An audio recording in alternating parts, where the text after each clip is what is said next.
Hi, it's Ellen McCauley, and we're talking about misinformation in weight loss. One of the things that eating right is so easy that a caveman could do it. If we go back to simpler times, now I'm not asking you to, throw one of those fur things on and go forage for berries with a club hitting a chicken over the head. But if we look at simpler times when every day was a workout, do you think Og turned to Thor or whatever his name was, let's go for a walk? No, they were out there, trying to get food. We can't see walks as exercise. We need to see walks as a way of life. If we're walking real fast and breathing heavy, call that as exercise. We need to move, move, move. Peaches, Joanne. Yes. Watermelon. I had fruit for lunch. I had a difficult morning. I got back to work and I had this little Tupperware dish and in it was watermelon, grapes, strawberries, blueberries. It was beautiful. Then I had some snap peas with hummus. That was my lunch. It was tasty, delicious. I'm trying to go natural. I'm looking at the hummus. It was organic, yes. We need to stay away. I look at your logs and it's process, chemicals. I've been guilty of it myself. If you're not losing weight, maybe that's it. Diet soda, don't get me started. Now I have one a week because that's my way of saying, I will let you have your diet soda, Ellen. I know you like it. Some people are having 10 a day. You don't have to raise your hand. If you've been schooled in the ways of the caveman, go out, pound your chest, dig in the dirt, and consume the most natural foods and beverages the earth has to offer.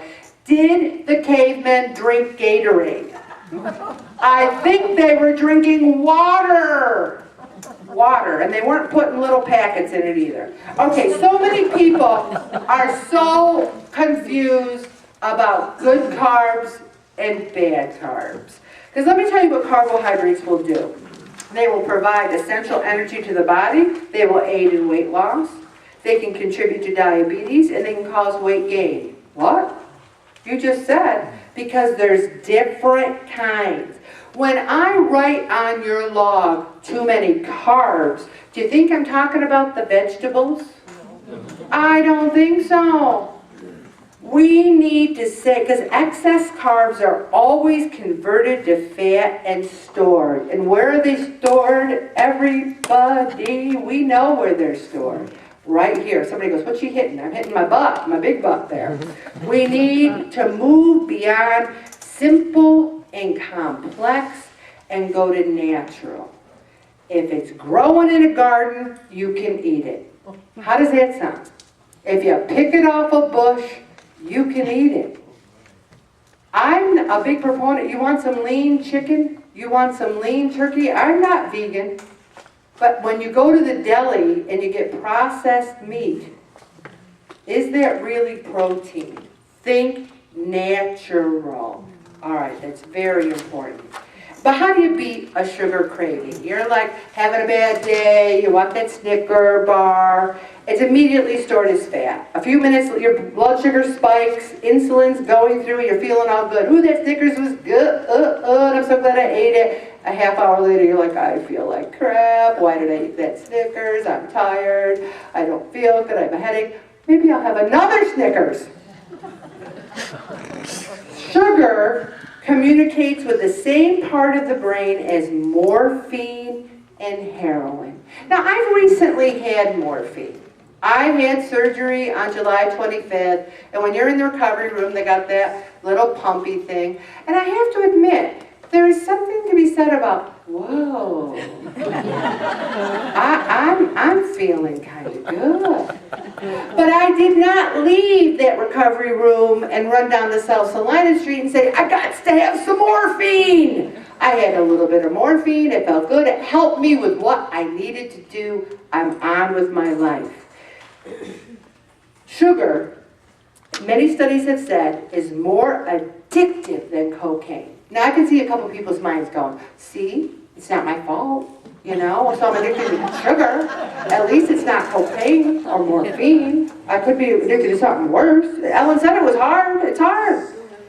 Yes. Sue M&M's, that's right. M&M's made us fat. All right.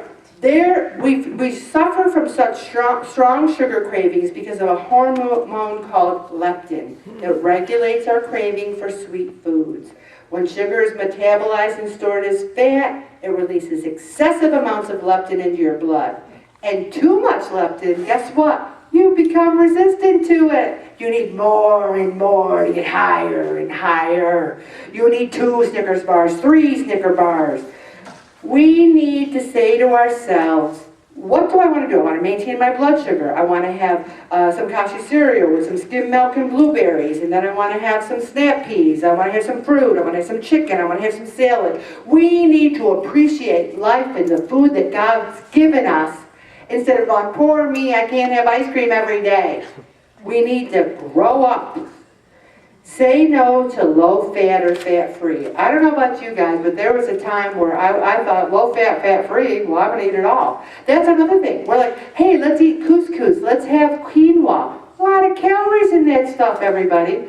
Have a little. Look at the calories. Everything good for you still has calories. You can eat as much watermelon as you want. You can eat the whole thing. I don't think it hurts you at all. Don't sweeten anything. The goal is to retrain your palate not to want sweet things. Now, if you're having coffee in the morning and you're taking that sweet and low and you're doing 5 or 6 packets, your body's looking for the sweet, looking for the sweet. Exercise. The endorphins released when you exercise gives you a feeling of well-being similar to that experience when you pop a handful of M&Ms. So you don't have to sue M&Ms. Move a little. You'll feel like you had a whole bag of them, okay? And make sure you eat. I see no breakfast, no lunch. And then people say to me, I didn't have time. Really? Were you doing open heart surgery? Did President Obama call you to discuss the Iraq situation? I mean, come on. You didn't have time? All right, think about that. We're going to stop right there, Bob.